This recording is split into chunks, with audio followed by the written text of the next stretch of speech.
We've all had those times of feeling overwhelmed by life's chaos, where we feel that we can't keep up and those things that are important to us get missed or they get delayed to a future date.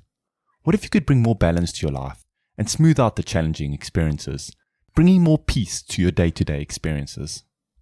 So let's begin by talking about what is yin and yang. So I want you to picture this, a swirling circle, half black, half white.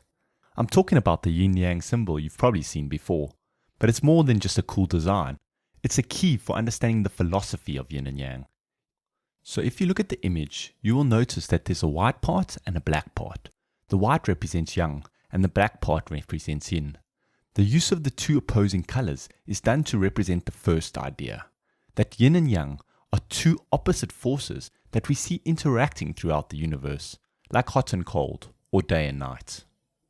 So the yin forces are symbolized by rest, darkness, quiet, and coldness, kind of like the nighttime or winter.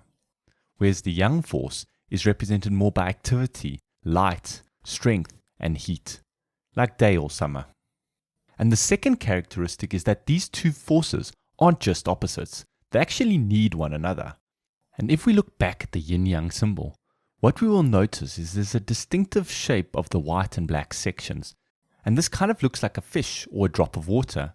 And the reason they have utilized this shape is to represent how yin and yang are constantly becoming one another and thus require one another to exist. Just like we can't have day without night, you can't have work without rest. So the final characteristic I want to talk about is symbolized by the white dot inside the black side and the black dot inside the white side. What this means is that there's always a little bit of yin in yang and a little bit of yang in yin, just like we have moonlight at nighttime or like a shadow created in the day. So what does this all mean for you? Well, in the next section we will explain what happens when you don't live according to these forces. In our society, it is often strength, power, and influence which is prized, and many people focus on pursuing these things. Standing your ground and arguing for your ideas is further seen as admirable characteristics. All these qualities are yang qualities, and there is much less focus on yin qualities in our society, such as weakness, adaptability, and compromise. And if we look at nature, we can see that yin forces achieve just as much as yang forces. For example, if we think about a mountain, it's big, it's tough, it's unmovable. It's yang, right? Now picture water, soft, flowing, weak. That's yin.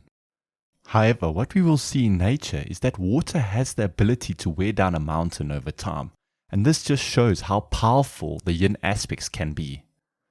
So in our society, yin aspects are often overlooked and seen as negative, but these aspects can achieve just as much as strength, power, and influence with a lot less effort. For instance, patience allows us to utilize our strength at the right time, requiring less of it. Yielding is not weakness, it's a strategy of resisting the things that you think are not compromisable and then adjusting those which are. Weakness isn't a problem when it allows the flexibility to adapt and work around problems. Just like a tree bending in the wind allows it to survive the storms. And I like to think of this example from The Amazing Race. In the one season, there was this couple competing in the race. And the guy, he was all the yang characteristics. He was strong, fast, and liked to tackle challenges head on. Whereas the lady, she was more the yin characteristics, thoughtful and liked to always have a plan and was very good at the puzzles. Together though, they were unstoppable and always finishing in the top 3. What made them work well was their complementary characteristics. He was the activity benefiting from her thoughtfulness and vice versa. And what this illustrates is the power of having a good balance between yin and yang.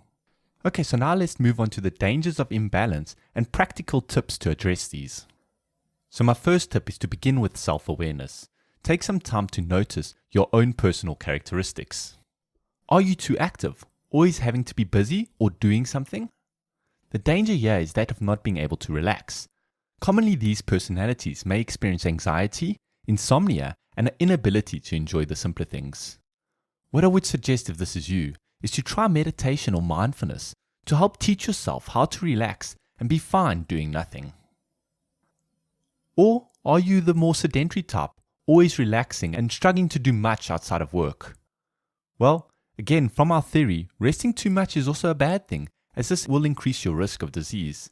And modern medicine agrees with this, stating many diseases are prevalent with sedentary lifestyles, such as obesity, high blood pressure, and depression. So try and add some more activity, even if it's something small and simple, just like 2 minutes walking around the block, or trying to play a new sport once a week. Then next, look at your work-life balance. Are you working very long hours without ever taking any breaks or any holidays? Well, again, if we look at the theory, there should be a balance between work, which is yang, and rest, which is yin, in our lives. For example, those who overwork consistently have increased risks of burnouts, heart attacks, or even strokes. And I'm sure you've heard of the story of that high-level executive who's fighting with one of his colleagues and then clutches his chest and has to be raced to the hospital. So try and make a concerted effort, if this is you, to plan a holiday in the next few months, or even just take a long weekend, and your body will thank you for it. Then thirdly, look at your relationships. If we apply the yin-yang theory here, we need to complement one another in our relationships. So when one person is in a more of a yang form, the other one must be in a more of a yin form. For instance, when one is giving, the other one is receiving. And giving is a more yang form, whereas receiving is a yin form. And giving can be in various forms, such as giving your time, giving gifts, or even acts of service. And once again, to keep the balance, the amount of giving and receiving should be equal for both people in the relationship. Another example would be from talking. Talking is the yang aspect, whereas listening is the yin aspect. And there should also be a balance between listening and talking for good communication, which will lead to healthy relationships.